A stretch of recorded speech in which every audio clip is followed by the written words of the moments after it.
Ele entrou na sala de reuniões usando o mesmo relógio que comprou com o meu bônus, sorriu para a câmera, abriu a apresentação e disse que tinha construído aquela empresa do zero, com as próprias mãos. Eu estava do outro lado da chamada, com o microfone desligado, olhando para o homem que me apagou da própria história. E ele não fazia ideia de que, naquele momento, estava tentando impressionar a pessoa que poderia fechar as portas dele. Meu nome é Helena Duarte, tenho 39 anos e moro em Denver, Colorado. Hoje sou consultora de reestruturação financeira para empresas familiares em crise, o tipo de profissão que ninguém respeita até perceber que os números não mentem por pena. 12 anos antes, eu tinha ajudado a transformar a pequena distribuidora dos irmãos Whittaker em um império regional. Depois, quando a mesa ficou grande demais, eles decidiram que eu não merecia a cadeira. Na tela, Nathan Whittaker estava mais grisalho, mas continuava com aquela confiança treinada de homem que sempre teve alguém limpando o chão antes de ele entrar. Ele falava sobre liderança, expansão, cultura e legado. Eu conhecia cada palavra daquele roteiro, porque fui eu quem escreveu a primeira versão anos antes, sentada na cozinha de um apartamento alugado, enquanto ele dormia e eu refazia planilhas até 3 da manhã. A diferença era que, naquela época, eu acreditava que sacrifício virava reconhecimento. Eu acreditava que família empresarial ainda era família. Eu acreditava que, se eu fosse leal o suficiente, ninguém teria coragem de me tratar como peça descartável. Essa foi a minha ingenuidade. A deles foi achar que uma mulher silenciosa era uma mulher vencida. No fim, nenhum dos dois lados tinha entendido direito o tamanho do que estava sendo construído. A Whittaker Foods começou como um depósito frio atrás de uma mercearia em Omaha, Nebraska. Nathan era o rosto bonito, o irmão mais velho, o que sabia apertar mãos e fazer promessas. O irmão dele, Grant, era o barulho, o homem que entrava nas salas como se todos lhe devessem espaço. Eu era funcionária administrativa contratada para organizar recibos por alguns meses. Foi assim que Nathan me apresentou, como se eu fosse temporária. Mas foram os meus sistemas que impediram a empresa de afundar no primeiro inverno. Fui eu quem renegociou contratos de transporte quando o combustível subiu. Fui eu quem percebeu que os fornecedores locais podiam ser agrupados por rota, reduzindo perdas e atrasos.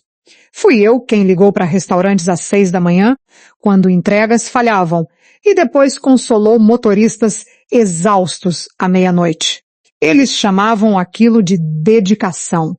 Eu chamava de sobrevivência. No segundo ano, Nathan começou a me chamar de nossa arma secreta. No terceiro, me levou para jantar depois de fecharmos uma conta grande com uma rede de hotéis. No quarto, estávamos casados.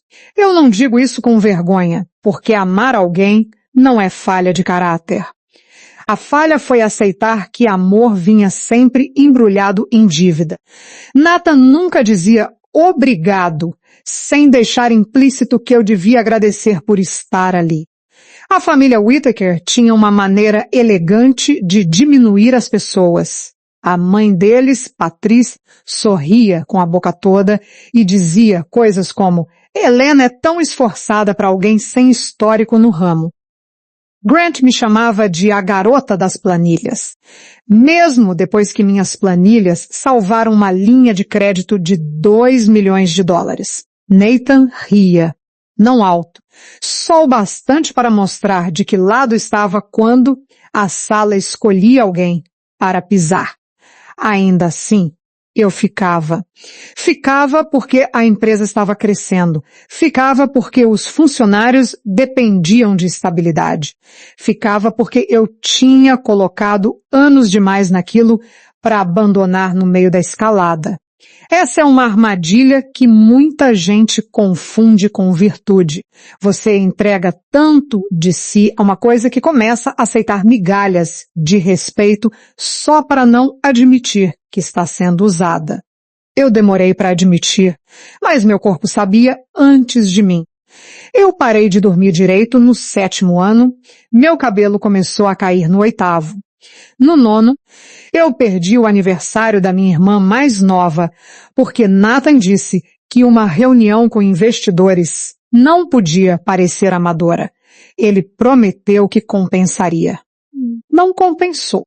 Nunca compensava. Quando eu reclamava, ele encostava a mão no meu ombro e dizia, com aquela calma venenosa, você precisa parar de levar negócios para o lado pessoal. A frase que ficou gravada veio 2 anos depois, numa noite de quinta-feira, na antiga sala de conferência com carpete cinza. Nós tínhamos acabado de fechar o maior contrato da história da Whittaker Foods. Eu tinha passado 8 meses construindo a proposta, escondendo falhas de estoque, treinando equipe e criando um modelo de margem que nenhum dos 2 irmãos entendia completamente. Quando o cliente foi embora, Patrícia levantou uma taça de champanhe e disse que estava orgulhosa dos filhos. Eu fiquei parada ao lado do projetor, ainda segurando o controle remoto. Nathan me olhou por um segundo, como se lembrasse que eu estava ali, e disse, claro, Helena ajudou bastante nos bastidores. Bastante. Nos bastidores. Grant riu e bateu no meu braço com força demais.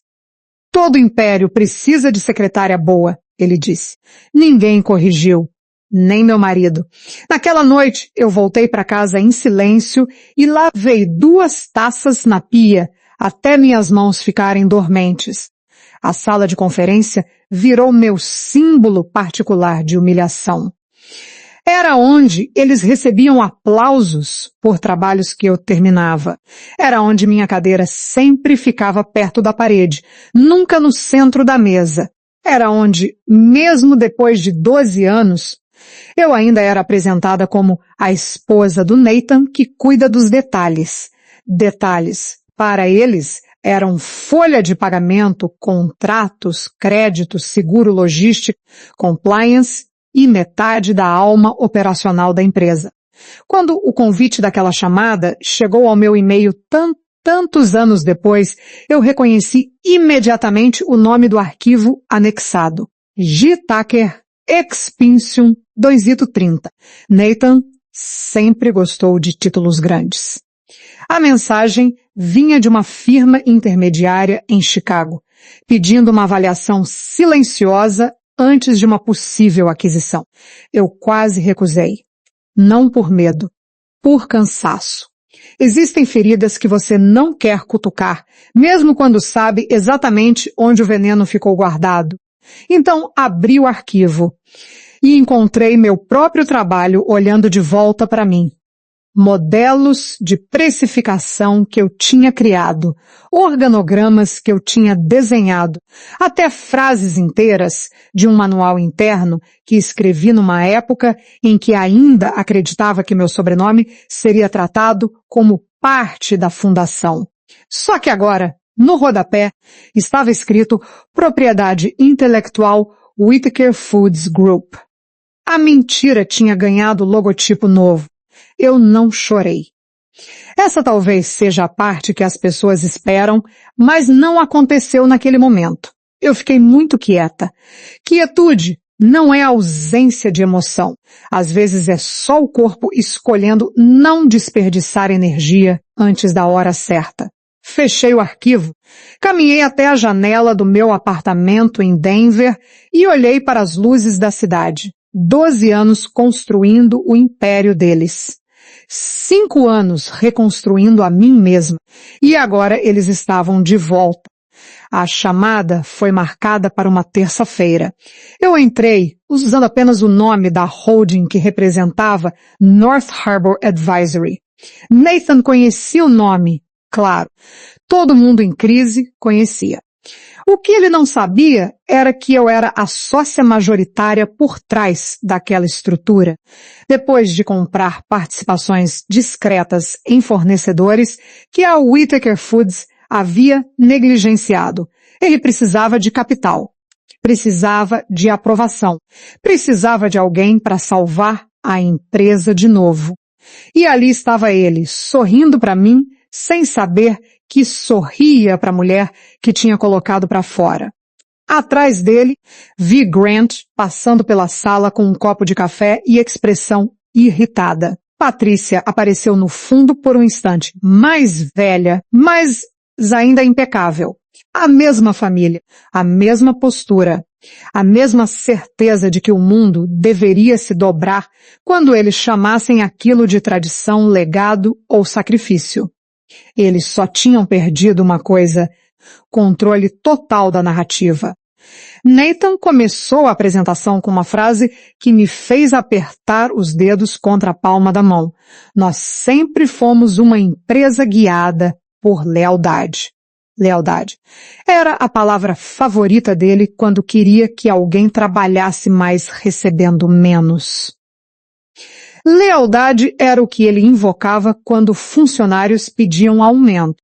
Lealdade era o que Patrícia dizia quando me pedia para sorrir em jantares depois de me excluir das decisões. Lealdade, na boca deles, significava obediência sem recibo. Eu mantive minha câmera desligada nos primeiros minutos, como combinado com a equipe jurídica. Minha assistente, Rachel, conduzia a conversa, fazendo perguntas técnicas. Nathan respondia com segurança ensaiada, mas tropeçava sempre que os números ficavam específicos. Eu reconhecia aquele tropeço. Era o mesmo espaço vazio onde, anos antes, ele olhava para mim esperando que eu completasse a frase. Só que, desta vez, eu não estava ao lado dele. Eu estava acima do documento que decidiria o futuro dele. Quando Rachel perguntou sobre a saída da antiga diretora operacional, Nathan inclinou a cabeça de leve. Helena, foi uma separação amigável. Ela queria coisas menores, menos pressão. Algumas pessoas não foram feitas para crescimento agressivo. Minha mão esfriou, não pela mentira em si, mas pela facilidade com que ela saiu. Como se minha exaustão tivesse sido fraqueza.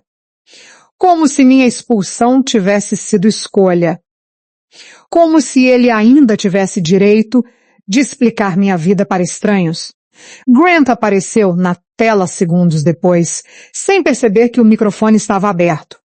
Não perde tempo com a história dela, disse, rindo baixo.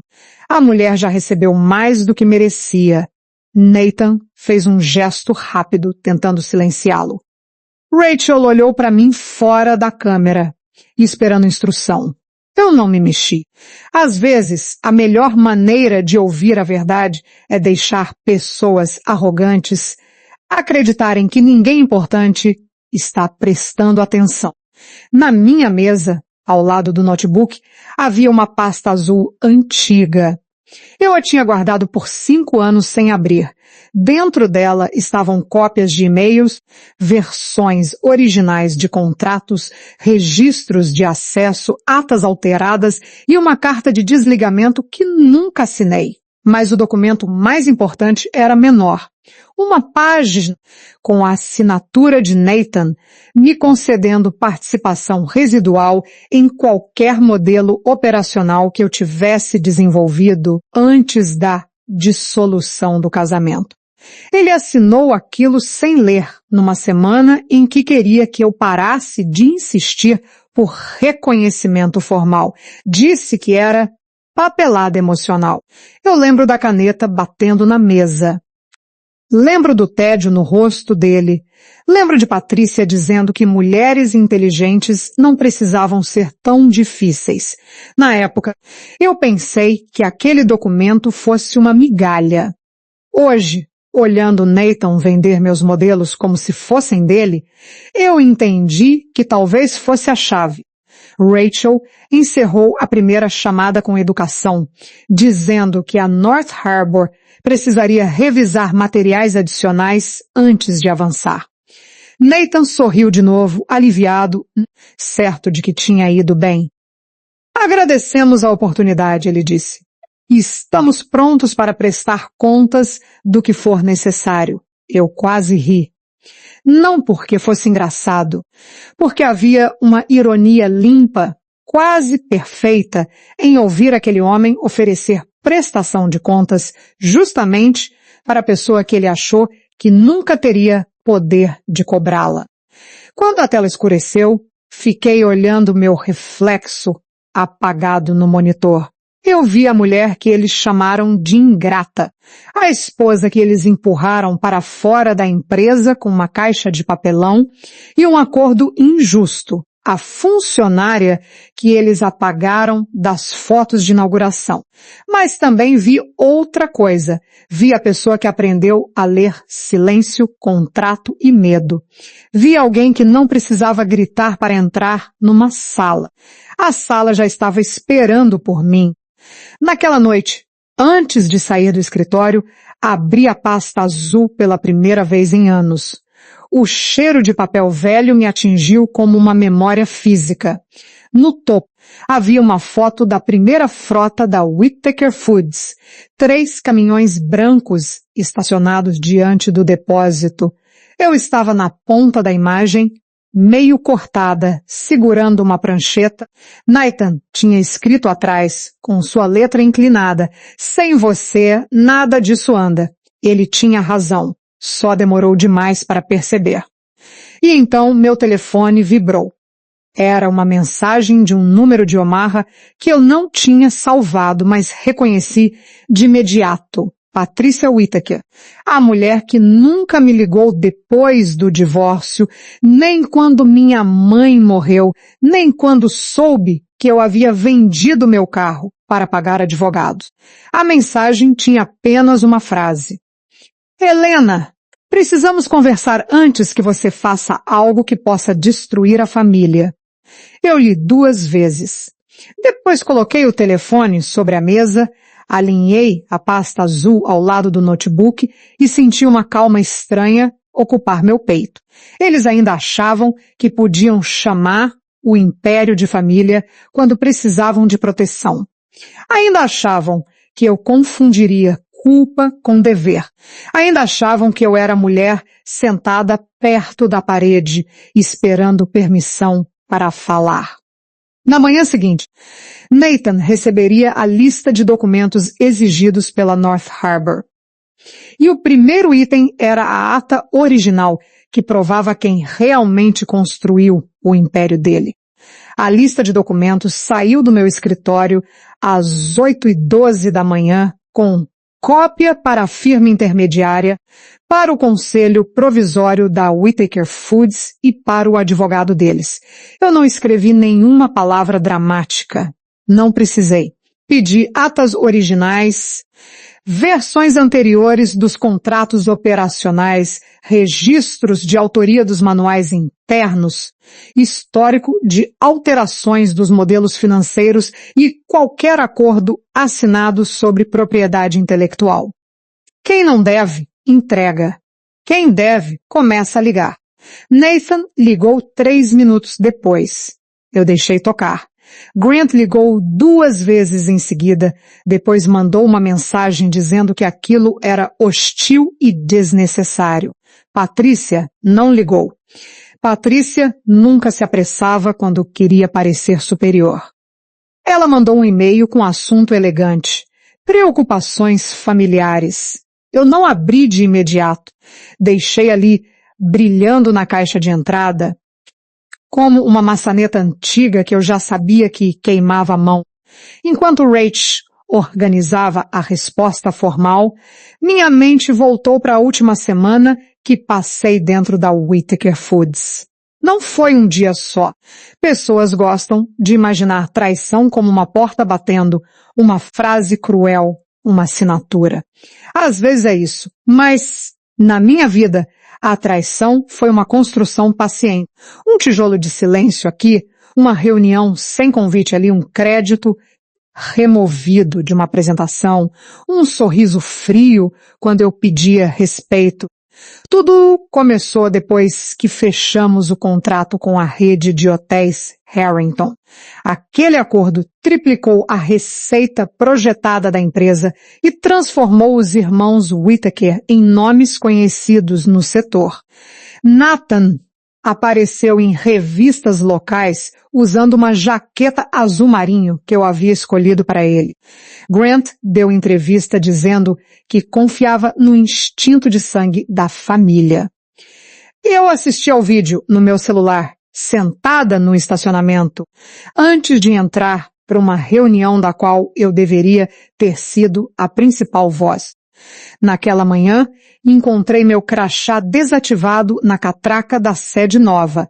A recepcionista, uma moça chamada Amy, ficou vermelha de vergonha.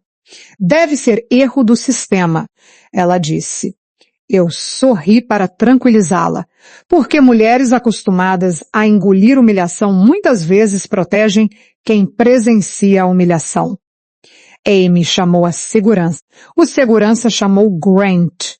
E Grant apareceu devagar, mastigando chiclete, como se aquela cena tivesse sido escrita para ele aproveitar. Estamos reorganizando acessos. Ele disse, alto o bastante para 2 pessoas ouvirem. Com o crescimento, não dá para todo mundo circular como antes. Eu olhei para o crachá na minha mão. Meu nome estava ali. Diretora de operações, 12 anos, 16 horas por dia em épocas de expansão. Todo mundo? Perguntei. Grant sorriu. Você sabe o que quero dizer. A família precisa tomar algumas decisões estratégicas sem ruído emocional. Ruído emocional. Foi assim que meu trabalho virou inconveniente. Entrei pela porta lateral depois que Nathan apareceu e fingiu consertar a situação. Ele colocou a mão nas minhas costas de um jeito que parecia carinho para os outros e controle para mim. Não faz cena, murmurou. Estamos em um momento delicado. Eu não tinha levantado a voz, nenhuma vez. Mas para Nathan, qualquer discordância minha já chegava à sala vestida de escândalo. A reunião foi na sala de conferência grande, a mesma do carpete cinza que depois trocaram por madeira clara e vidro caro. Patrícia estava sentada na ponta da mesa, embora nunca tivesse trabalhado oficialmente na empresa. Grant ocupava a outra ponta, espalhado na cadeira como dono de tudo. Havia um advogado que eu não conhecia e 2 consultores externos com pastas pretas. Meu lugar, como sempre, estava perto da parede, longe do projetor. Nathan começou falando de crescimento, pressão, investidores e necessidade de profissionalizar a liderança. Eu escutei cada palavra com aquela atenção calma de quem já percebeu o golpe antes de receber o golpe. Depois ele colocou uma folha na minha frente. Um novo acordo. O título dizia Transição Executiva Voluntária. A palavra voluntária me feriu mais do que eu esperava, porque ela já vinha pronta para mentir por eles. Eu folheei o documento devagar. Ele me tirava do cargo operacional, me pagava uma compensação menor que 6 meses do meu salário e me proibia de contestar publicamente qualquer decisão da empresa.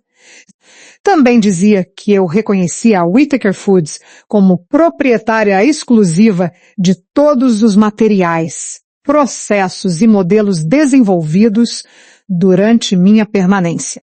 Minha permanência, como se eu tivesse ficado ali hospedada e não carregando paredes nas costas. Isso não está certo, eu disse. Minha voz saiu baixa. Patrícia suspirou como uma professora cansada diante de uma criança ingrata. Helena, querida, ninguém está dizendo que você não ajudou, mas há uma diferença entre ajudar e ser a base. Grant riu pelo nariz. Nathan não olhou para mim. Ele olhava para a caneta, como se a caneta fosse a vítima da sala. O advogado explicou que, por eu ser esposa de Nathan e funcionária da empresa, certas fronteiras eram complicadas. Complicadas significava convenientes para eles. Eu perguntei onde estavam os registros das reuniões em que minhas decisões tinham sido aprovadas. Perguntei por que meu nome havia sumido do dossiê Harrington. E perguntei por que consultores externos estavam usando meus relatórios como se tivessem produzido aquilo. Grant bateu a mão na mesa. Porque a empresa não é sobre você.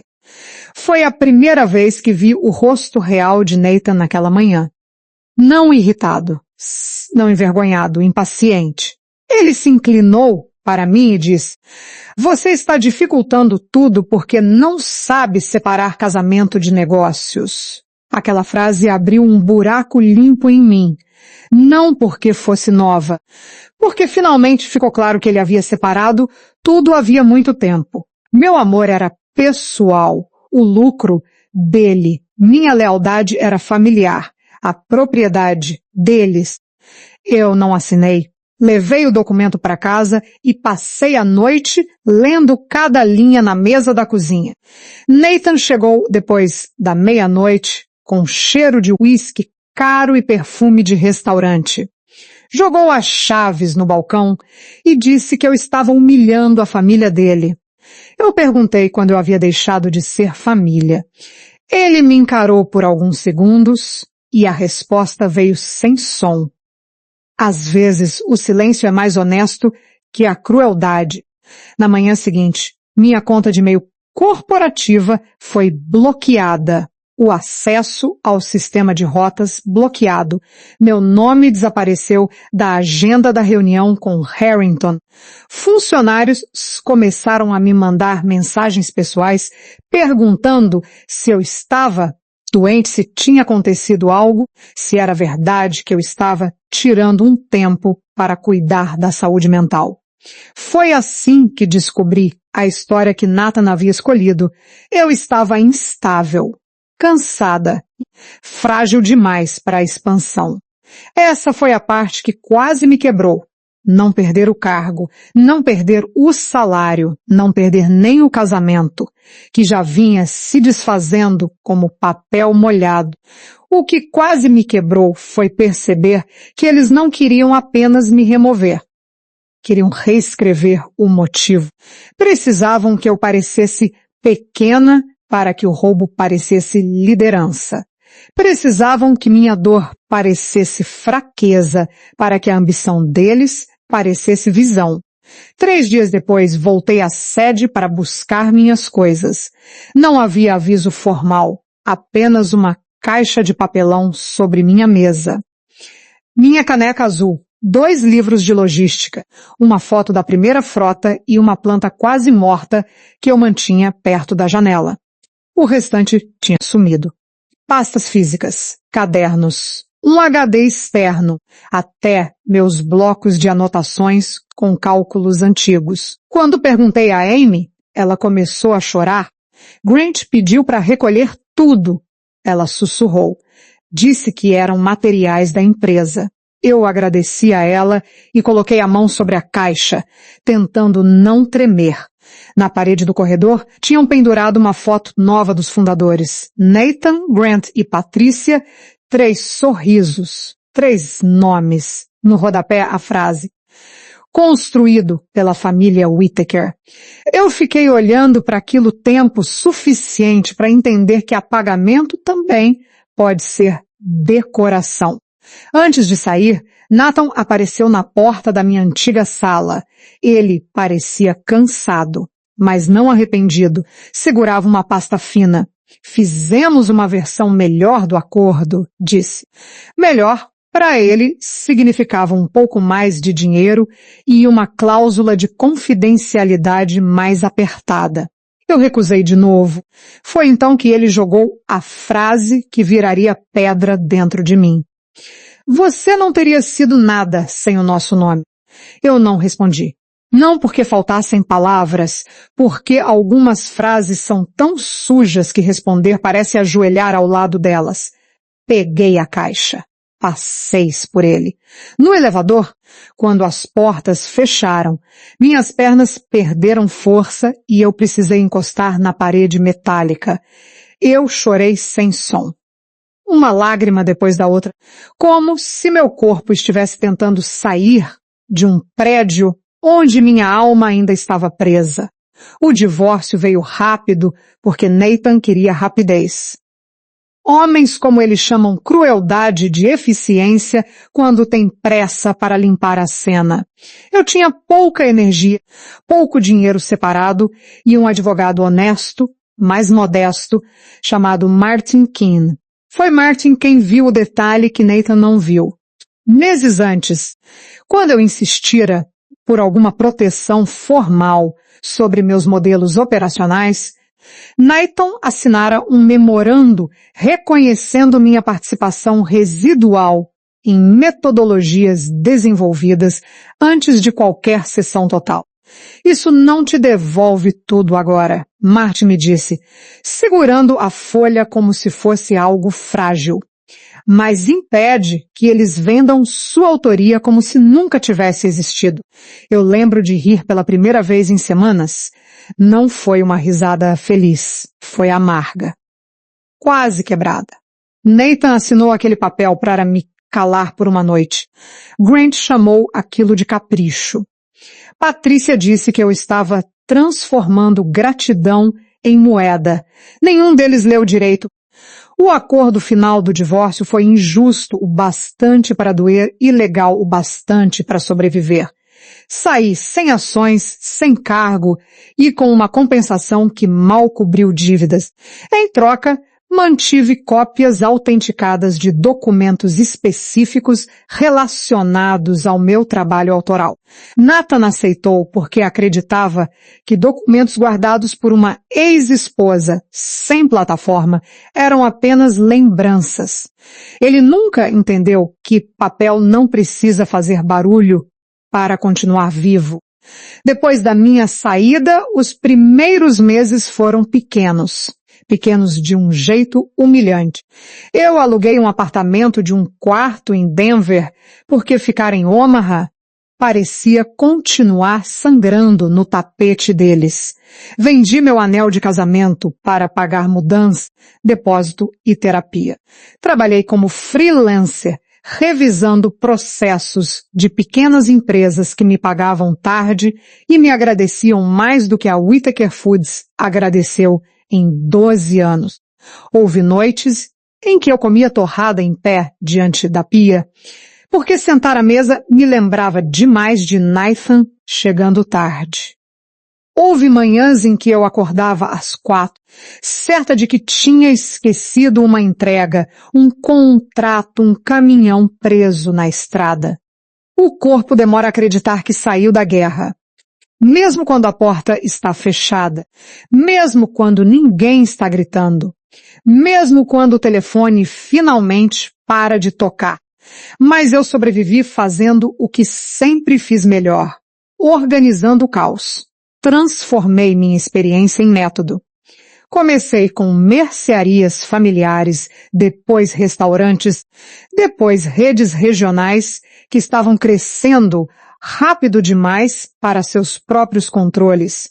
Eu entrava onde havia ego, números confusos e funcionários exaustos. Lia contratos, limpava rotas, separava mentira de falha humana. Aos poucos, meu nome começou a circular em salas onde Nathan não tinha acesso. A North Harbor nasceu sem festa. Só um registro, uma mesa, um notebook usado e a decisão de nunca mais trabalhar sem contrato claro. Rachel entrou no segundo ano, depois de sair de uma consultoria grande onde chamavam exaustão de cultura. Ela era afiada, discreta e tinha uma qualidade rara. Não confundia bondade com disponibilidade. Foi Rachel quem me ensinou a não pedir desculpas antes de cobrar. Eu ensinei a ela que números também contam histórias. A pasta azul ficava numa gaveta trancada. Eu não olhava para ela, mas sabia que estava ali.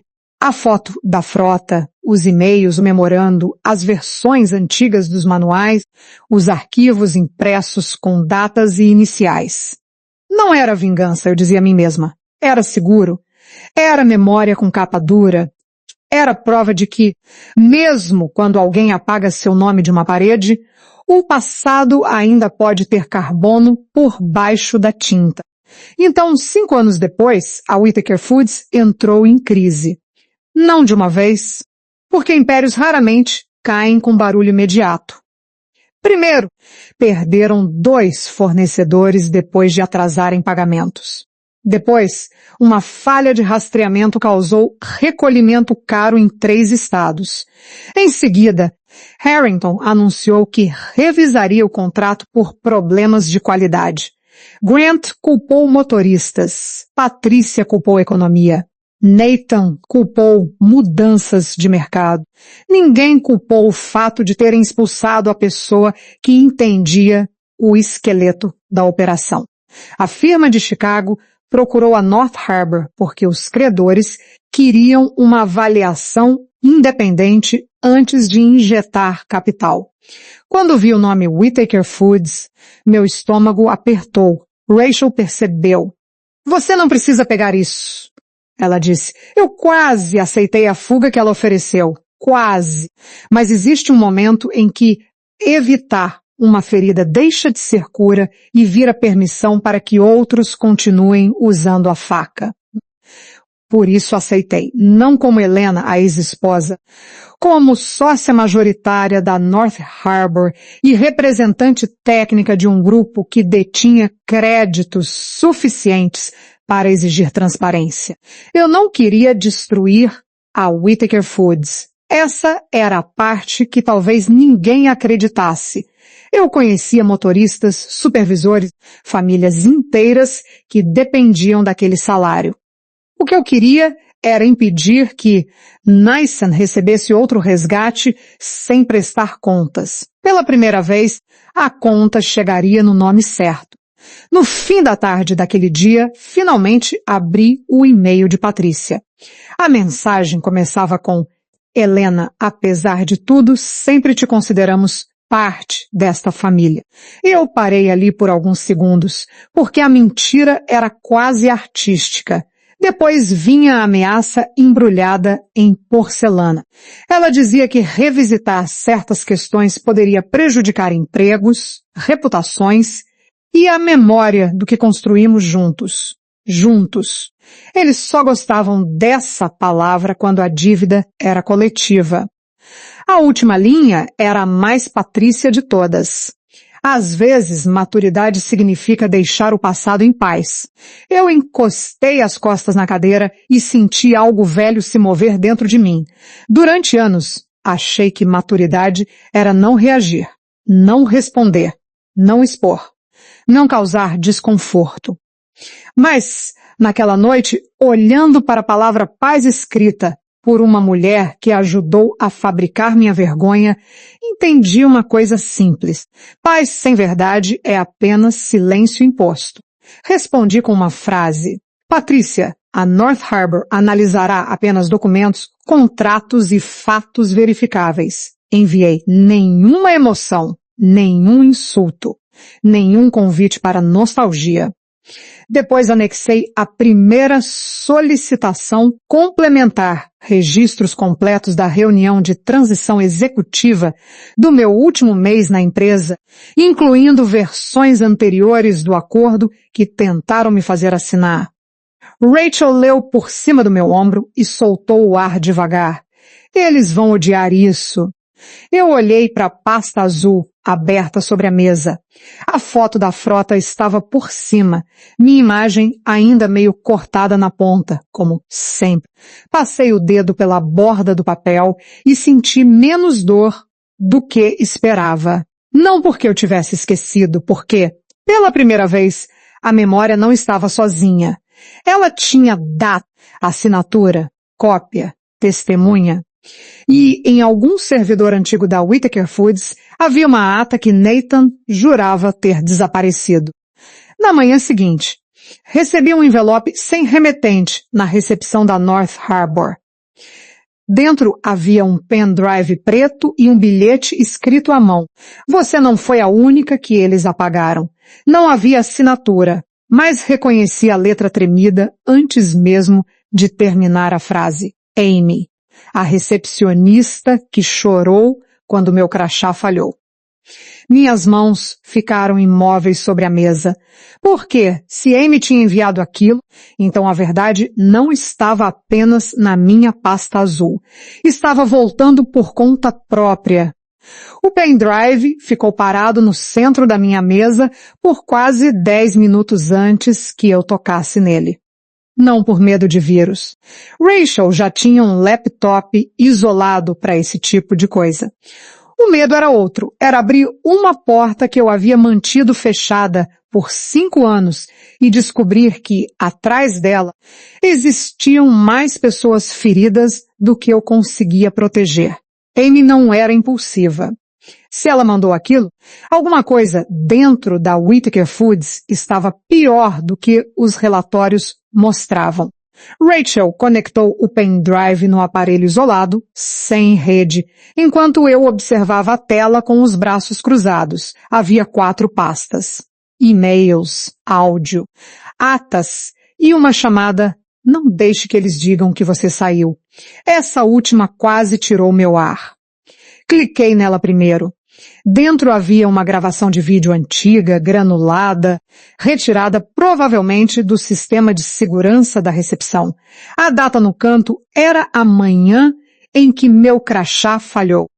Eu não tinha visto aquela cena de fora.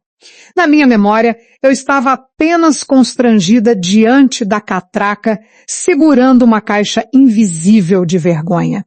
No vídeo era pior. Grant aparecia antes de mim, falando com segurança, apontando para uma lista. Depois saía do enquadramento e voltava quando eu chegava, como se tivesse esperado pelo momento exato. Amy estava atrás do balcão, rígida.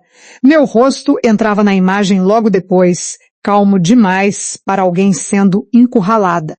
Não havia som, mas não precisava. O gesto de Grant, o sorriso dele, o jeito como 2 pessoas ao fundo viraram para olhar, tudo dizia o que eu havia tentado esquecer. Aquilo não foi erro do sistema, foi teatro. Um pequeno palco montado no saguão para me ensinar onde ficava minha nova posição. Eu senti minha garganta fechar, mas não chorei. Fiquei olhando para a versão de mim na tela e quis pedir desculpas a ela. Na pasta áudio havia 3 arquivos. O primeiro era uma gravação de reunião.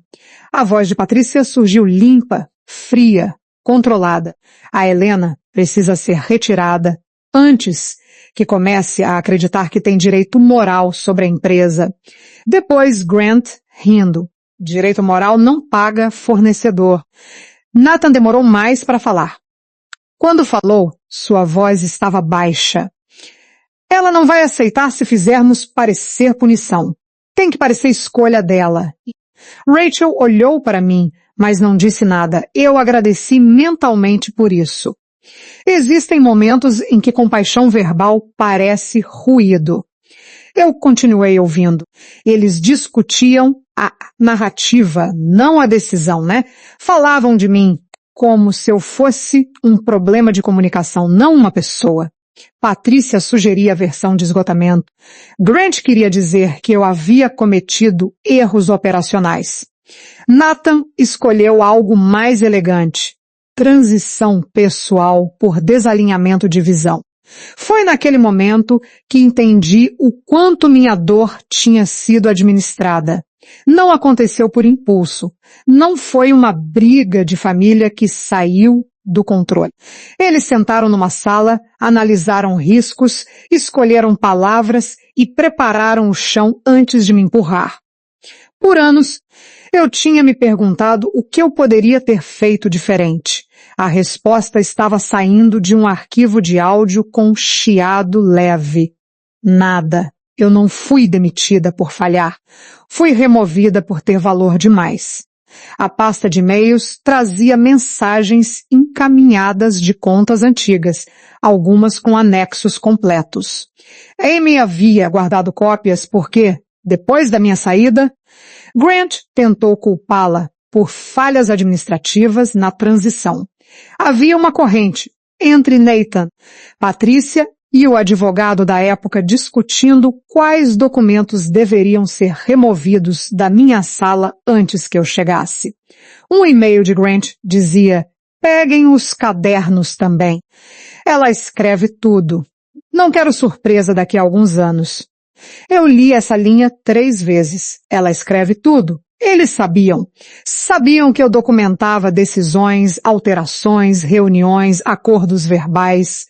Eles riam dos meus cadernos até precisarem fazê-los desaparecer. Meu hábito, tão ridicularizado, era justamente o que os assustava. A pasta azul na minha gaveta não continha tudo, mas continha o suficiente. E agora Amy havia trazido o que faltava: intenção, planejamento. A prova de que a versão deles não era confusão, era fraude narrativa. Liguei para Martin Keane naquela tarde. Ele já não era o advogado modesto de escritório pequeno. A reputação dele tinha crescido, embora a voz continuasse a mesma, seca e gentil. Quando ouviu meu nome, não fingiu surpresa. Eu sabia que esse dia poderia chegar, disse. Contei sobre a auditoria, a aquisição, o pendrive e os documentos. Ele ficou em silêncio por alguns segundos. Helena, isso não é só crédito autoral. Isso toca divulgação financeira, propriedade intelectual e possível deturpação em processo de captação. Eu não gostava da palavra possível quando a verdade parecia tão óbvia, mas aprendi que advogados bons respeitam a distância entre indignação e prova formal. Martin pediu cadeia de custódia, cópias forenses, nomes de quem teve acesso. Pediu que eu não confrontasse Nathan diretamente. Deixe que eles respondam por escrito, ele disse. Pessoas como Nathan são mais perigosas em conversa e mais úteis em e-mail. Aquilo quase me fez sorrir. Era cruelmente verdadeiro. 2 dias depois, Nathan finalmente conseguiu falar comigo, mas não por telefone pessoal. Eu aceitei uma chamada formal gravada com Rachel e Martin presentes. Ele apareceu sozinho no início, numa sala que eu conhecia bem. A antiga sala de conferência tinha sido reformada, a mesa era nova, as cadeiras eram novas, a parede tinha um mapa de expansão que eu nunca teria aprovado, porque ignorava 3 gargalos logísticos óbvios. Alguns impérios caem primeiro no design. Helena, ele disse, usando meu nome como quem testa uma chave velha numa fechadura. Acho que precisamos resolver isso de adulto. Eu olhei para a tela e respondi com calma. Estamos resolvendo de forma adulta. Por escrito, com documentos. Ele respirou pelo nariz, irritado. Rachel permaneceu muda. Martin também. Nathan odiava silêncio que não podia controlar. Quando ninguém preencheu o espaço para ele, seu sorriso começou a rachar nas bordas. Ele tentou o primeiro caminho, nostalgia. Falou dos primeiros anos dos caminhões, das noites em claro, dos riscos que assumimos. Usou nós com uma delicadeza que nunca usou quando havia fotógrafos na sala. Disse que apesar do divórcio, sempre me respeitou. Eu deixei a frase morrer sem funeral. Depois ele tentou o segundo caminho, culpa. As centenas de empregos em jogo. Você sabe disso melhor do que ninguém. Sim, eu sabia. Por isso mesmo não queria que ele continuasse mentindo para credores. Quando a culpa não funcionou, veio a ameaça polida. Nathan disse que revisitar a minha saída poderia prejudicar minha imagem também, porque todo mundo tem sua versão. Eu me inclinei um pouco para frente, não muito. Então envie a sua versão documentada, respondi. Ele piscou. Foi uma pequena vitória, quase invisível. Homens como Nathan se preparam para lágrimas, gritos, acusações. Raramente se preparam para uma mulher que pede anexos. Grant entrou na chamada sem aviso, como sempre fazia nas salas. Isso é vingança, disse. Você ficou amarga porque não conseguiu acompanhar. A voz dele ainda tinha o mesmo peso bruto. Antigamente, ela me fazia encolher por dentro. Agora, parecia barulho de máquina velha. Grant, falei, esta chamada está sendo gravada e faz parte do processo de diligência. Quer repetir sua alegação com base em algum documento específico? Ele abriu a boca. Fechou. Nathan fechou os olhos por meio segundo. Patrícia apareceu por último. Não no vídeo, mas no som, fora da tela. Helena, querida, cuidado para não confundir justiça com ressentimento. A palavra querida me atingiu com mais força do que deveria. Não pela ternura falsa, mas pela memória de todas as vezes em que ela usou aquela mesma suavidade para me cortar diante de investidores, parentes e funcionários. Eu respondi antes que a velha Helena pedisse permissão. Patrícia, justiça documentada, costuma incomodar quem dependeu do esquecimento. A chamada terminou pouco depois. Não houve explosão. Não houve confissão. Apenas um aviso formal de que, sem entrega completa dos documentos solicitados, a North Harbor recomendaria suspensão imediata da negociação de capital. Nathan ficou pálido quando Rachel disse isso. Ali estava o centro da questão. Não era meu perdão que eles queriam. Era dinheiro. Era aprovação. Era a chance de vender ao mercado uma empresa saudável o bastante para receber outra rodada de confiança. Depois da ligação, fiquei sozinha no escritório por alguns minutos. Toquei a superfície lisa da mesa e pensei na cozinha antiga em Omaha, onde eu trabalhava com um notebook sobre uma pilha de contas domésticas. Pensei na caneca azul dentro da caixa de papelão. Pensei no meu crachá desativado, no meu nome apagado, nas noites em Denver em que eu acordava sem saber quem eu era, sem uma emergência para resolver. A vingança, percebi, não era destruir Nathan. Era não me destruir mais por ele. Amy aceitou falar comigo em uma chamada protegida. Ela estava diferente do que eu lembrava. Mais cansada, mais direta, com o cabelo preso de um jeito prático. Ainda trabalhava na Whittaker Foods, agora no setor de compliance interno. Embora Grant a tratasse como se continuasse presa à recepção. Ela explicou que guardou os arquivos depois que viu meu nome sumir das atas e depois que pediram que ela reimprimisse versões alteradas de documentos antigos. Eu deveria ter falado antes, ela disse olhando para baixo. Eu conhecia aquela culpa. Pessoas que sobrevivem em ambientes abusivos muitas vezes confundem medo com cumplicidade. Você falou agora, respondi, e isso importa. Amy contou que não era só comigo. 2 gerentes que questionaram perdas de estoque foram pressionados a sair.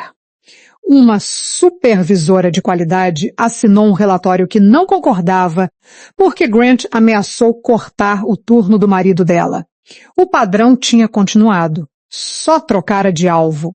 O arquivo mais importante de Amy era uma ata original da reunião de transição executiva. Nela, meu nome aparecia como responsável por 3 modelos centrais usados até hoje pela Whittaker Foods. Rotas integradas de entrega, precificação por perecibilidade e matriz de risco de fornecedores regionais. A versão atualizada, enviada aos investidores anos depois, removia meu nome e substituía a autoria por equipe fundadora. Equipe fundadora. Uma expressão limpa para um roubo com terno. Martin analisou tudo e montou um plano simples. Não faríamos discurso. Não publicaríamos nada. Não ameaçaríamos em redes sociais. Pediríamos uma reunião final de diligência com todos os decisores. Nathan, Grant, Patrícia, o Conselho Provisório, a firma de Chicago, representantes dos credores e, por exigência de compliance, a consultoria jurídica externa. A pauta seria revisão de ativos intangíveis, governança e riscos de divulgação. Um título tão seco que quase escondia o incêndio. Enquanto a data se aproximava, Nathan tentou me alcançar por caminhos pessoais. Primeiro, mandou flores para o escritório. Rosas brancas, minhas antigas favoritas, com um cartão dizendo: nem tudo precisa acabar em guerra. Rachel leu e levantou uma sobrancelha. Joguei as flores fora sem tocar nelas. Depois veio uma mensagem de voz às 11h40 da noite. A voz dele estava baixa, íntima, como se ainda tivesse acesso ao corredor da minha casa. Helena, eu sei que errei em algumas coisas, ele disse, algumas coisas. Mas você sabe que nós fomos bons juntos. Você sabe que Grant sempre exagerou. Minha mãe estava tentando proteger a família. Eu estava sob pressão. Ele parou, respirou. Não deixe estranhos separarem o que foi nosso. Eu escutei uma vez. Depois salvei o arquivo numa pasta chamada Contato Indevido. O amor que precisa pagar provas para sobreviver não é amor. É gerenciamento de reputação. Patrícia tentou outro caminho. Enviou um convite para jantar no antigo clube de Omaha, como se uma toalha branca pudesse cobrir 5 anos de silêncio. Na mensagem, dizia que mulheres maduras conversam frente a frente, longe de advogados. Eu respondi com cópia para Martin. Por favor, direcione qualquer comunicação sobre a Whittaker Foods ao canal formal. Ela respondeu apenas com uma frase. Você mudou. Dessa vez eu sorri. Sim, finalmente. Na véspera da reunião, voei para Omaha. A cidade apareceu pela janela do avião como uma memória que não pediu licença. Eu não voltava havia 5 anos. No hotel, desfiz a mala com movimentos lentos. Um blazer escuro, uma pasta de couro, o pendrive lacrado, cópias autenticadas, transcrições, a foto da frota. Coloquei tudo sobre a mesa, não como armas espalhadas, mas como peças de uma história que havia esperado tempo suficiente para ser contada corretamente. Antes de dormir, recebi uma última mensagem de Nathan. Não faça isso amanhã. Você sabe o quanto essa empresa significava para nós. Eu fiquei olhando para a tela iluminada no quarto escuro. Para nós. Outra vez aquela palavra. Ele não dizia que significava empregos, fornecedores, famílias. Dizia nós, porque, no fundo, ainda acreditava que a Whittaker Foods era uma extensão do ego dele.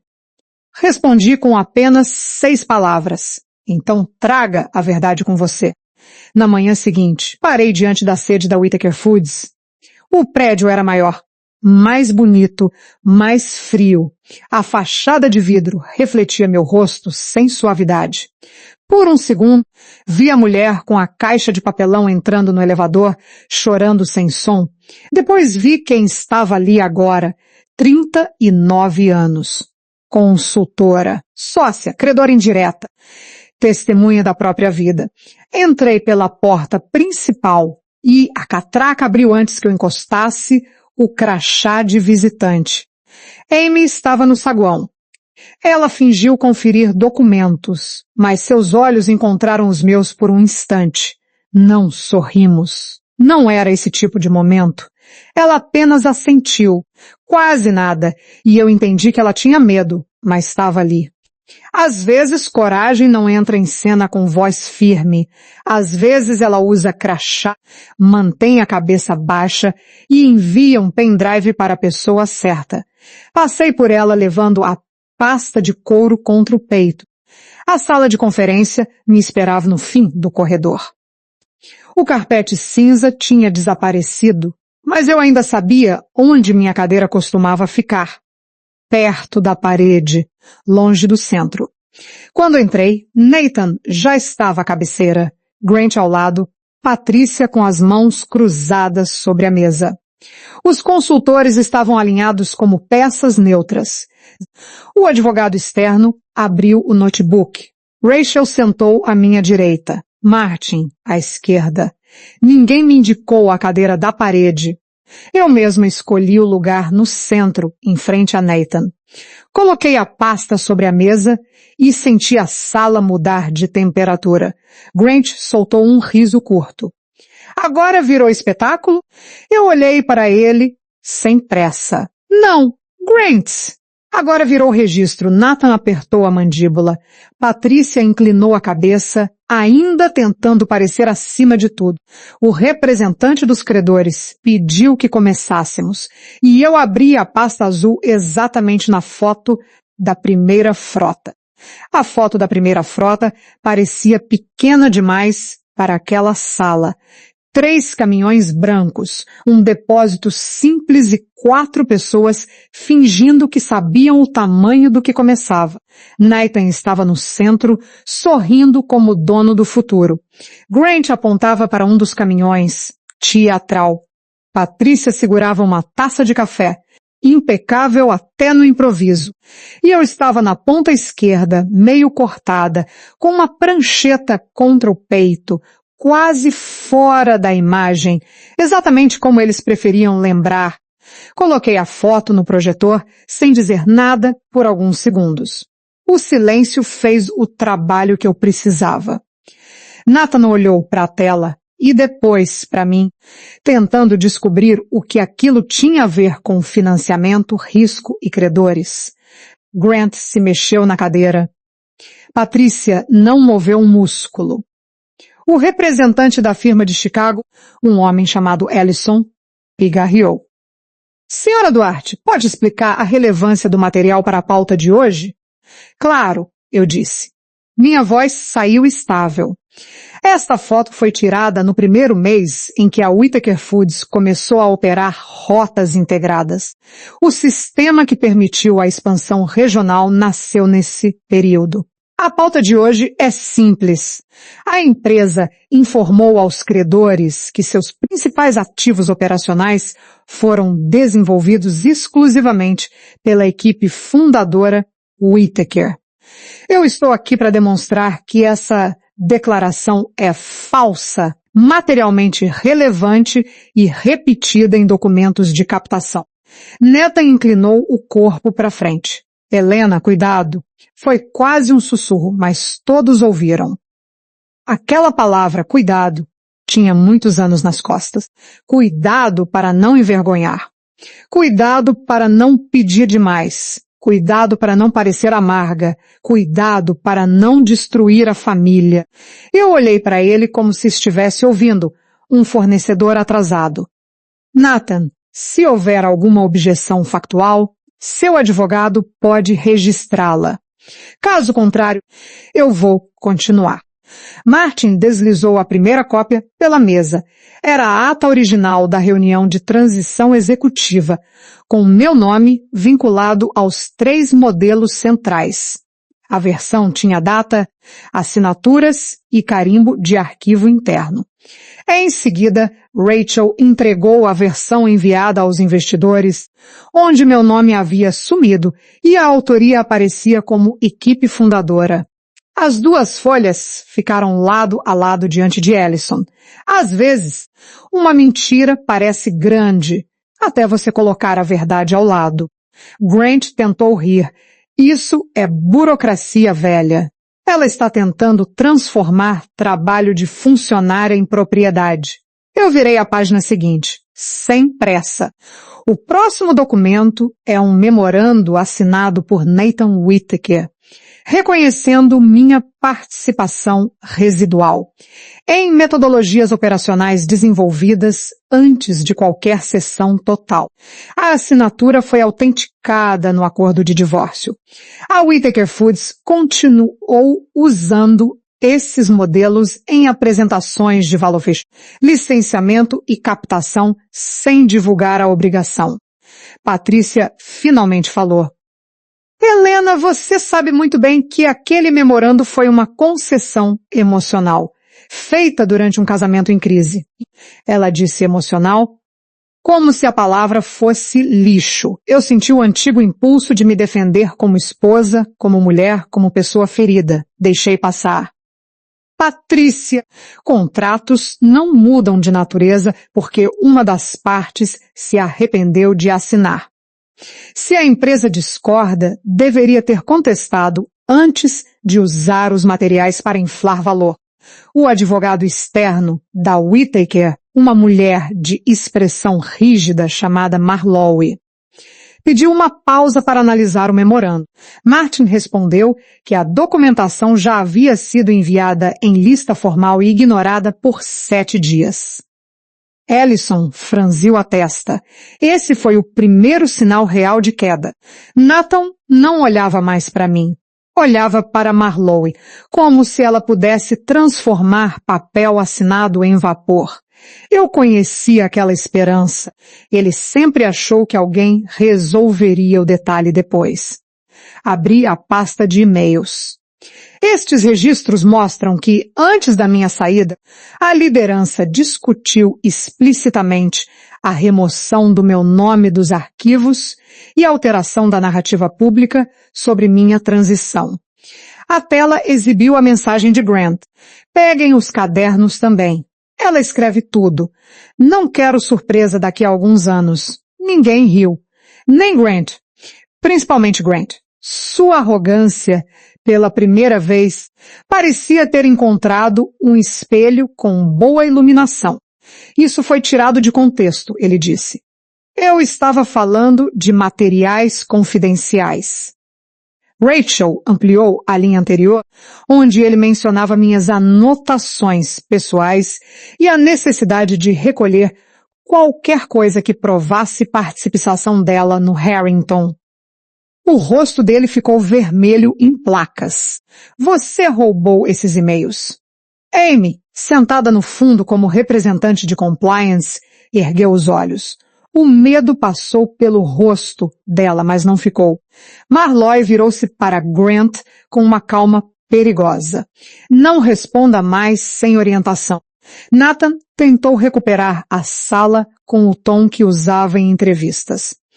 Todos aqui entendem que empresas em crescimento passam por transições difíceis.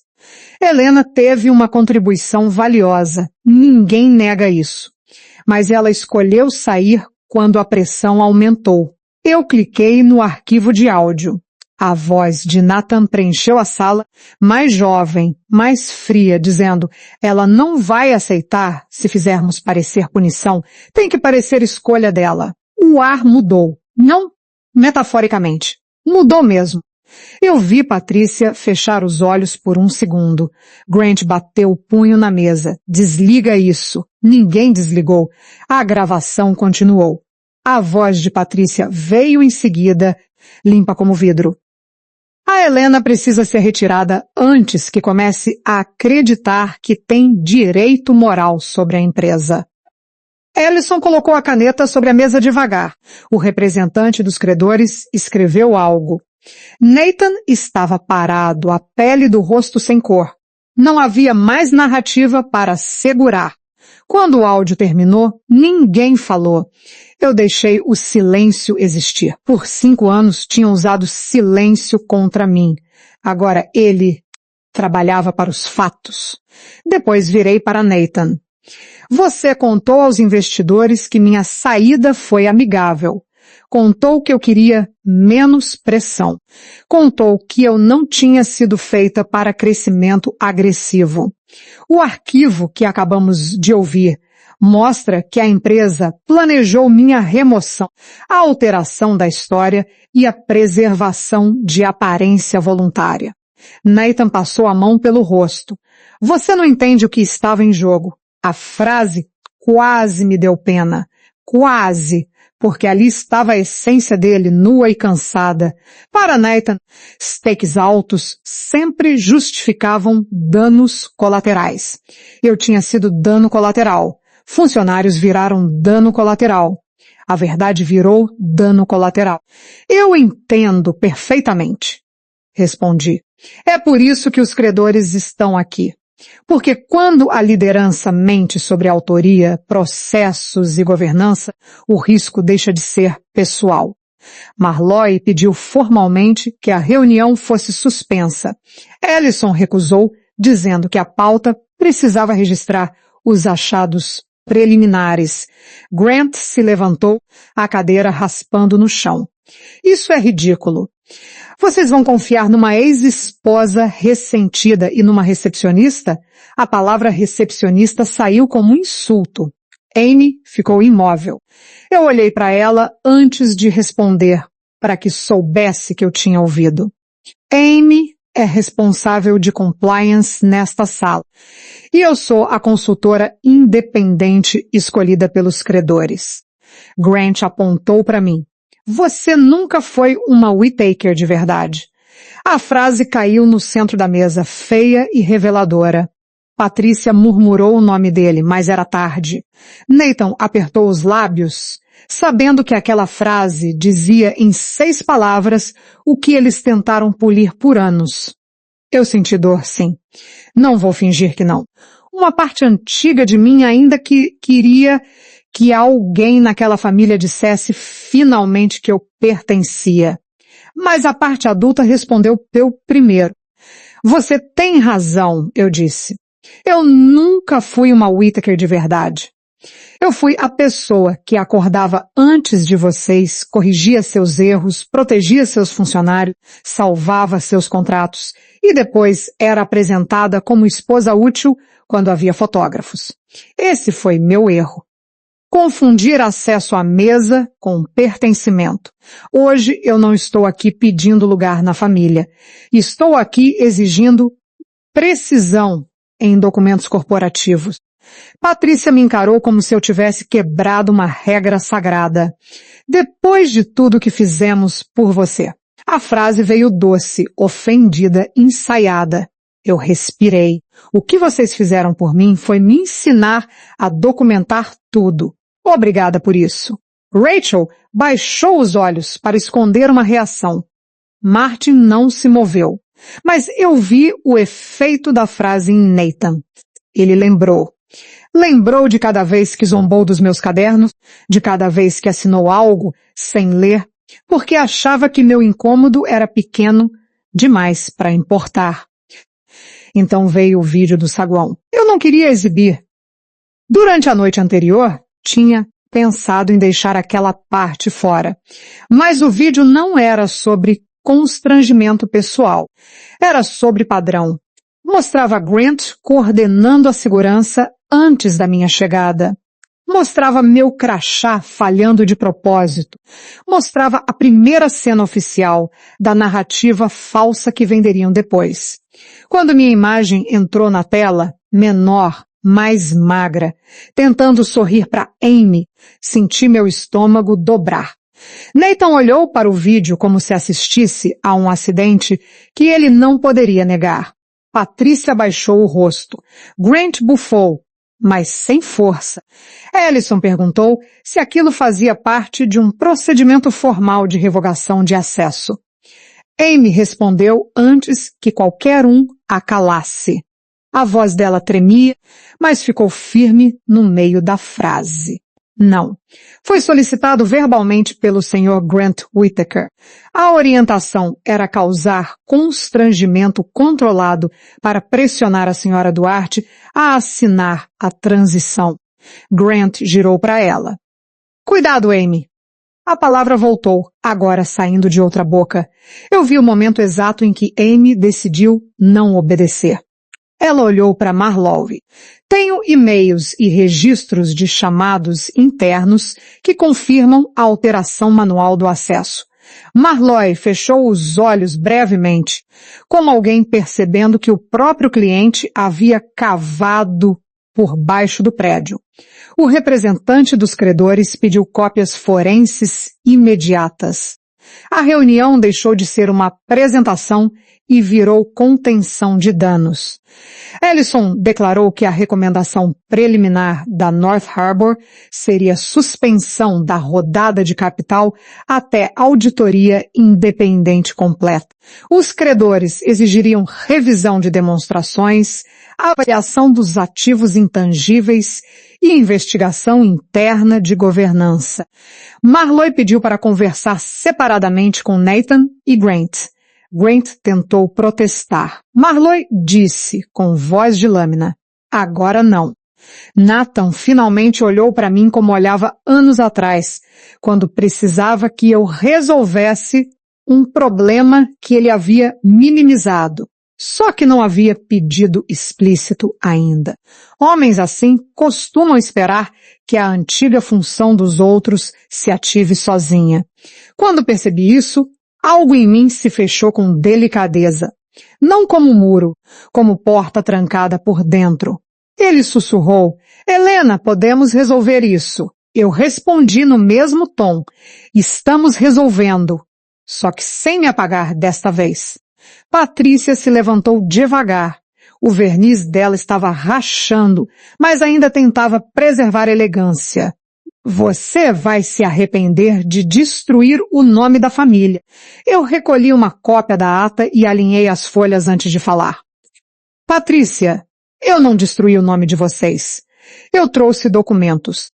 O que eles mostram é responsabilidade de quem assinou, alterou e omitiu. Confundir consequência com ataque foi uma estratégia de vocês por muito tempo. Hoje não funciona comigo. Houve uma pausa longa depois disso. Não uma pausa vazia. Uma pausa cheia de papéis, datas, assinaturas e anos. Eu percebi que não tremia. Minhas mãos estavam firmes. A mesma sala que um dia me colocou perto da parede agora ouvia minha voz, porque os fatos tinham me dado centro. Não era triunfo barulhento. Não era alegria. Era outra coisa. Uma tristeza muito antiga finalmente encontrando uma borda, um limite, um nome correto. Marlowe pediu que a Whittaker Foods fornecesse, até o fim do dia, cópias integrais de todos os materiais relacionados aos modelos citados. Ellison afirmou que, sem cooperação, recomendaria aos investidores retirar a proposta. O representante dos credores adicionou que qualquer nova captação dependeria de correção pública dos riscos de autoria e de reorganização da liderança executiva. Reorganização da liderança. Grant entendeu antes de Nathan. Vocês querem tirar a gente da própria empresa? Não, Ellison respondeu, frio. Vocês podem escolher transparência ou insolvência. A frase ficou pendurada sobre a mesa como sentença sem martelo. Nathan abriu a boca, fechou, depois olhou para mim. Dessa vez vi algo parecido com reconhecimento. Não admiração, não arrependimento. Reconhecimento de poder. Talvez fosse o máximo que alguém como ele conseguia oferecer sem desmoronar.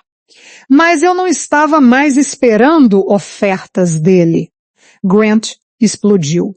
Chamou aquilo de golpe de traição, de vingança feminina, de manipulação. Quanto mais falava, menor parecia. Amy manteve os olhos nos próprios documentos. Rachel registrava tudo. Martin permaneceu ao meu lado como uma coluna silenciosa. Quando Grant disse que eu havia planejado aquilo desde o divórcio, eu o interrompi pela primeira vez. Não, Grant. Eu planejei sobreviver. Vocês transformaram minha sobrevivência em ameaça quando continuaram mentindo. A frase fez Nathan abaixar a cabeça. Eu não sei se por vergonha ou cálculo. Talvez os dois. Patrícia sentou de novo, lentamente. Ela parecia envelhecida de uma forma que maquiagem nenhuma resolveria, porque não era pele, era controle. O controle dela sobre a mesa, sobre a narrativa, sobre o uso da palavra família.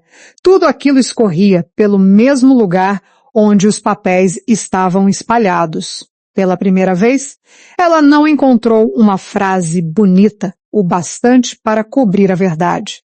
A reunião terminou com ações formais, suspensão temporária da negociação, auditoria independente, preservação obrigatória de registros, abertura de investigação interna, revisão do papel de Grant na operação, correção de documentação enviada a investidores e, o mais importante para mim, reconhecimento preliminar de disputa legítima sobre autoria e participação residual nos modelos operacionais. Nada disso era cinematográfico. Era melhor. Era real. Consequências reais têm menos música e mais assinatura. Quando todos começaram a sair, Nathan permaneceu sentado. Eu recolhi a foto da frota, coloquei na pasta e fechei o zíper. Ele disse meu nome, só isso, Helena. Eu parei, mas não me virei completamente. Ele parecia menor naquela cadeira grande. Eu achei que você seguiria em frente, disse. Não era pedido de desculpas. Era acusação cansada. Eu segui, respondi. Foi por isso que você não me reconheceu quando começou a responder para mim.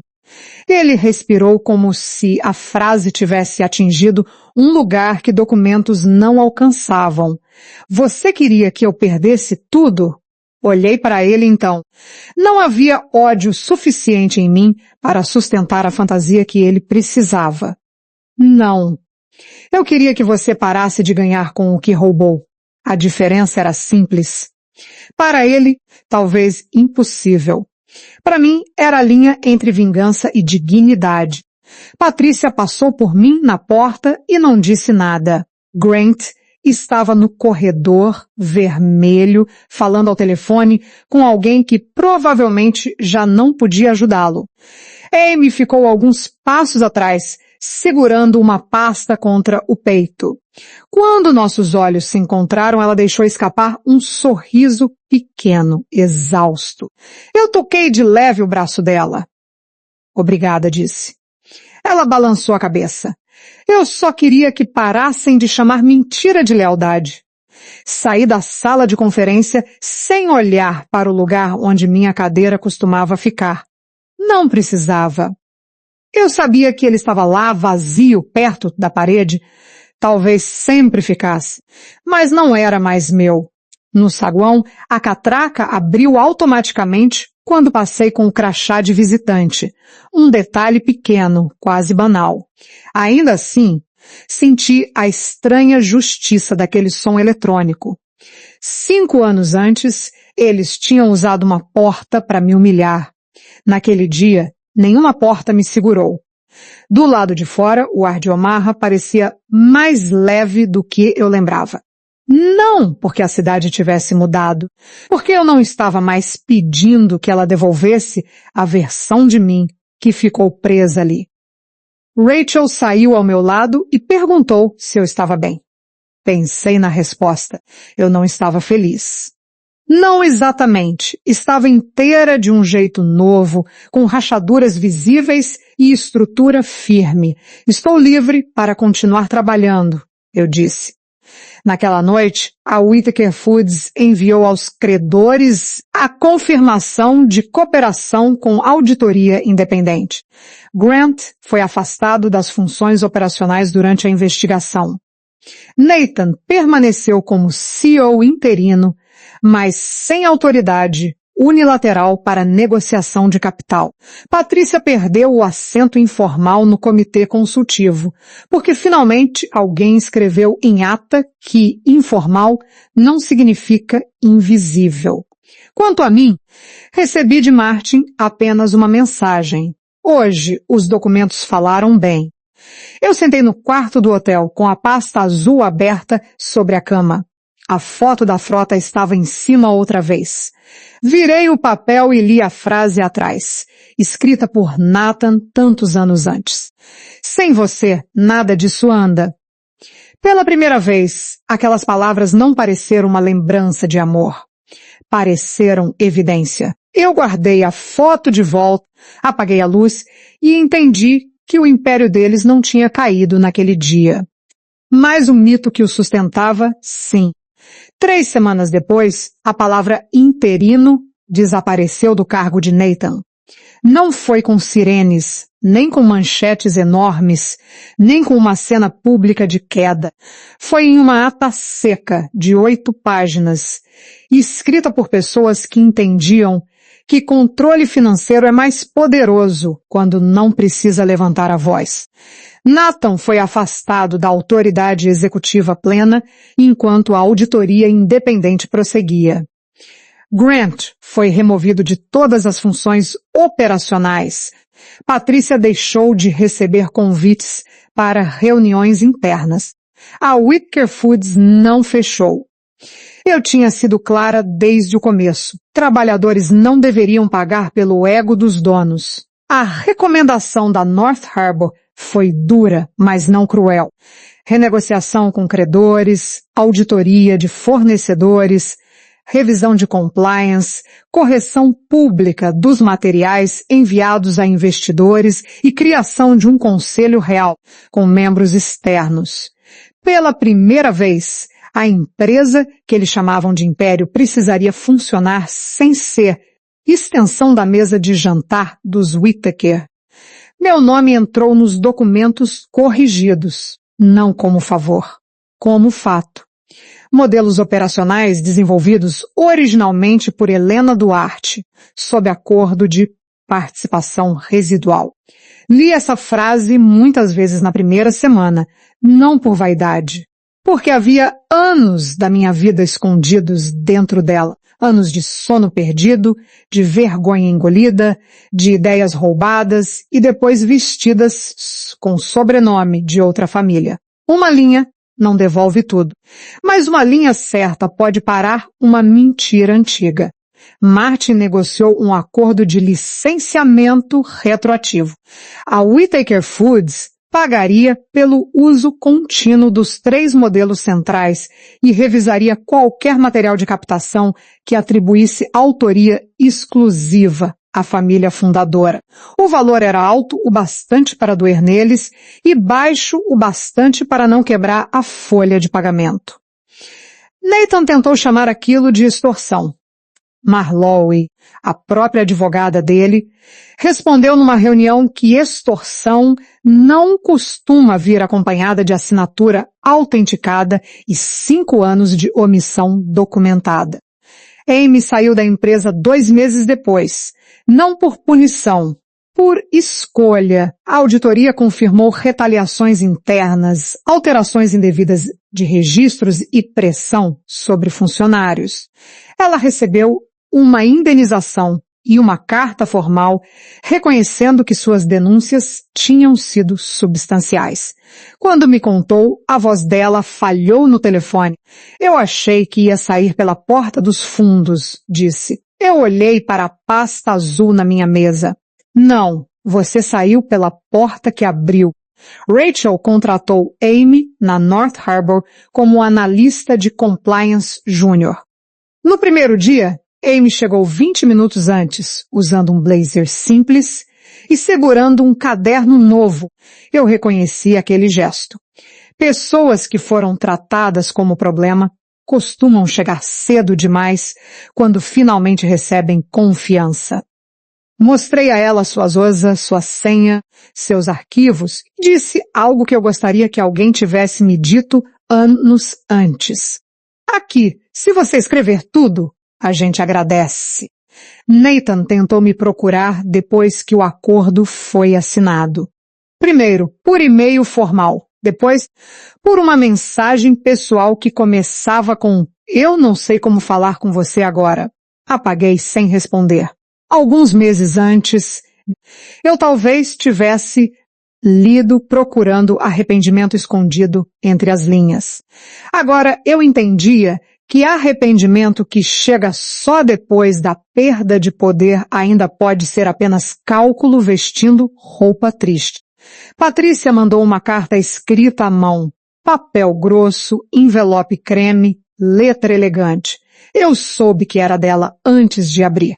Ela dizia que a família estava sofrendo humilhação pública, que Grant estava desestabilizado, que Nathan havia cometido erros, mas que eu deveria lembrar dos anos bons. Havia uma frase sublinhada: nenhuma vitória vale perder a capacidade de perdoar. Eu dobrei a carta com cuidado e coloquei no arquivo de comunicações indevidas. Não respondi. Esse foi meu perdão, talvez. Não transformar a carta dela em guerra. Não mandar de volta cada frase venenosa que ela me deu durante 12 anos. Não lembrar a ela que quando minha mãe morreu, nenhum Whittaker apareceu.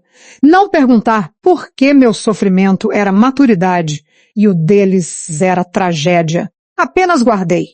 Às vezes, a resposta mais limpa é não oferecer ao outro mais uma cena onde ele possa fingir ser vítima. Grant não aceitou o silêncio tão bem. Ligou para antigos fornecedores dizendo que eu havia armado um golpe. Mandou mensagens para ex-funcionários, tentou convencer motoristas antigos de que eu queria destruir empregos. O problema era que os motoristas lembravam de quem atendia telefone quando os caminhões quebravam. Lembravam de quem defendia horas extras. Lembravam de quem sabia o nome dos filhos deles. Reputação verdadeira é construída nos corredores onde câmeras de propaganda nunca entram. Um deles, Miguel, me escreveu uma mensagem curta. A senhora sempre foi a razão de aquilo andar direito. Todo mundo sabia. Fiquei olhando para a tela tempo demais. Não porque eu precisasse que todo mundo soubesse, mas porque por anos Nathan me convenceu de que reconhecimento oficial era a única prova de valor. Não era. Algumas verdades vivem em gente simples, guardadas sem contrato, até o dia em que você precisa lembrar que não enlouqueceu. 6 meses depois, voltei a Omaha para uma última reunião de encerramento. A Whittaker Foods tinha novo diretor operacional, uma mulher chamada Denise Cole, direta, competente, sem paciência para teatro familiar. Nathan ainda possuía participação, mas não comandava sozinho. Grant vendeu parte das ações para cobrir dívidas pessoais e se mudou para Arizona, onde, segundo ouvi, continuou falando de lealdade para pessoas que ainda não o conheciam. Patrícia diminuiu. Não fisicamente, socialmente. O pior castigo para ela era não ser consultada. A reunião aconteceu na mesma sala de conferência. Dessa vez eu não carregava a pasta azul como escudo. Ela estava comigo, mas parecia mais leve. Denise abriu a pauta. Rachel apresentou a revisão de processos. Amy falou sobre controles internos e ninguém interrompeu. Ninguém sorriu com condescendência. Ninguém me chamou de emocional. Em determinado momento, percebi que estava sentada perto da janela. Não na parede, não na cabeceira, apenas em uma cadeira. Era estranho como isso bastava. No fim, Denise pediu que eu ficasse alguns minutos. Quero que saiba que estamos mantendo a foto da primeira frota no arquivo histórico, disse. Sente, meu corpo ficar alerta. Ela continuou antes que eu precisasse perguntar. A versão inteira, sem cortes, com legenda correta. Ela me mostrou a nova ficha digital. Meu nome estava lá. Helena Duarte, Operações Fundadoras e Arquitetura Logística. Não era poesia. Era melhor, era registro. Saí da sala sem tocar na parede, sem procurar fantasmas. No corredor, passei pelo lugar onde minha caixa de papelão tinha ficado naquele último dia. Durante anos, imaginei voltar ali e sentir triunfo. Mas triunfo não foi o que veio. Veio luto. Um luto quieto pela mulher que achou que precisava ser indispensável para ser amada, pela esposa que confundiu exaustão com parceria, pela profissional que aceitava migalhas porque tinha medo de perder a mesa inteira. No saguão, a catraca abriu com um som suave. Parei por um segundo. Amy, ao meu lado, percebeu. Está tudo bem? Perguntou. Olhei para o metal, para o vidro, para o lugar onde Grant tinha montado sua pequena humilhação anos antes. Está, respondi. Só estou deixando uma coisa aqui. Ela não perguntou o quê. Algumas pessoas entendem que certos funerais não têm corpo, só memória. Naquela noite, fui até o antigo depósito atrás da mercearia. A Whittaker Foods não usava mais o prédio, estava vazio, com a pintura descascada e uma placa de aluguel na janela. Foi ali que tudo começou. Não com NASA na revista, não com Grant dando entrevista, não com Patrícia falando de legado. Começou com caixas tortas, caminhões atrasados, contas vencidas e uma mulher jovem demais acreditando que, se segurasse tudo com força suficiente, alguém um dia diria que ela pertencia. Fiquei diante da porta por alguns minutos. O vento frio atravessava o estacionamento e eu pensei em quantas versões de mim tinham trabalhado ali.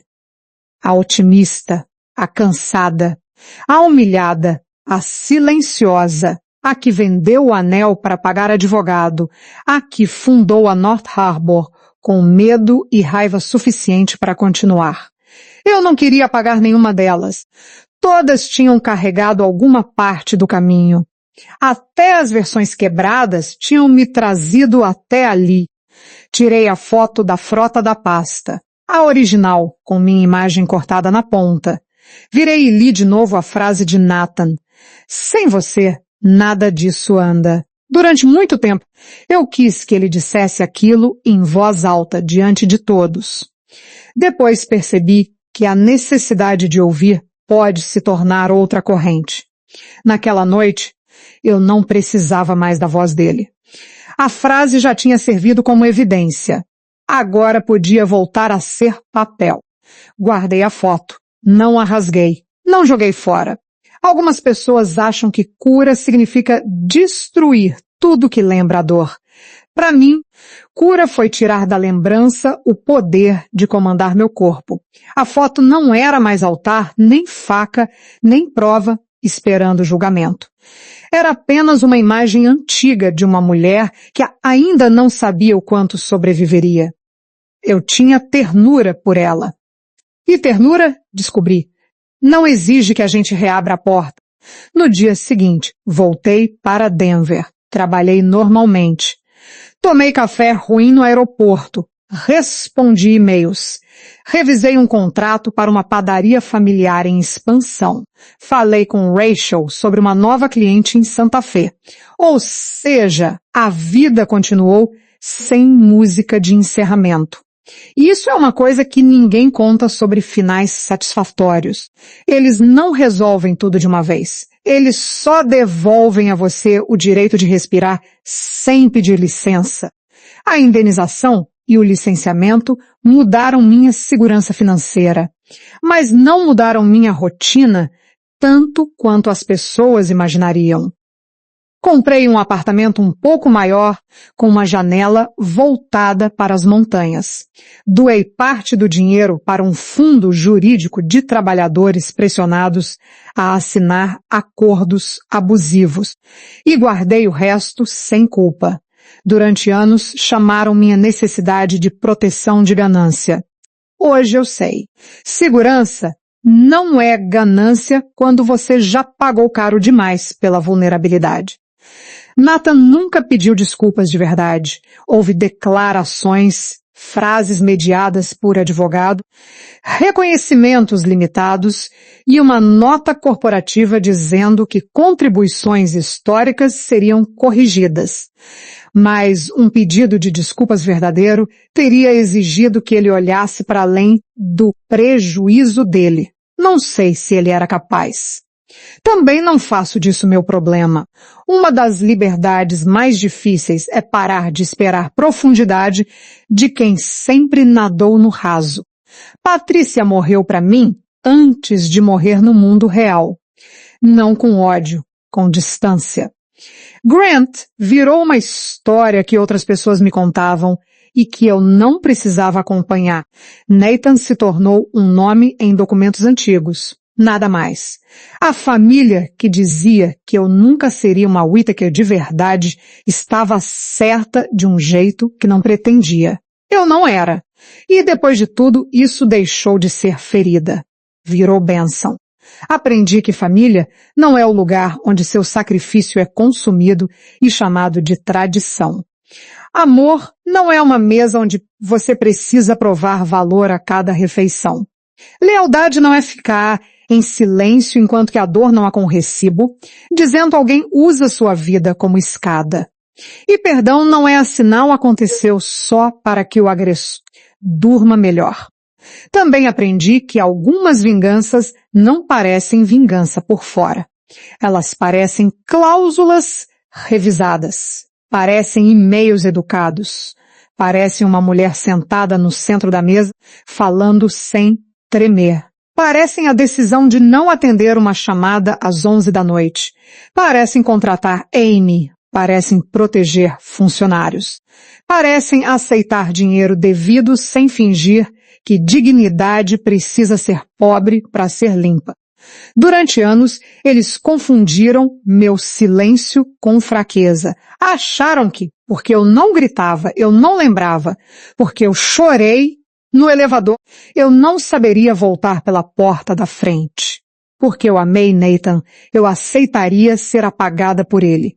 Mas silêncio não é sempre submissão. Às vezes, silêncio é uma pessoa juntando papel, data e coragem até que a verdade esteja pronta para falar por ela.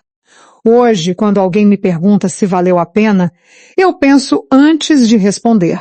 Não valeu a dor. Dor nunca precisa ser romantizada para parecer útil, mas valeu ter voltado sem me perder.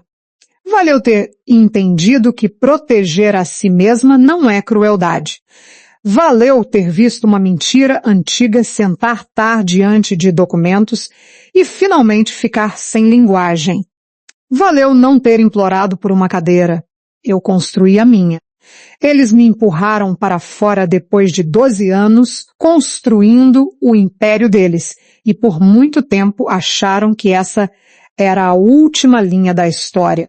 Só esqueceram que algumas pessoas, quando são arrancadas da mesa, aprendem a comprar o prédio onde a mesa fica. Nathan nunca soube a quem estava respondendo até ser tarde demais. E eu nunca mais precisei ser uma Whittaker para saber exatamente quem eu era.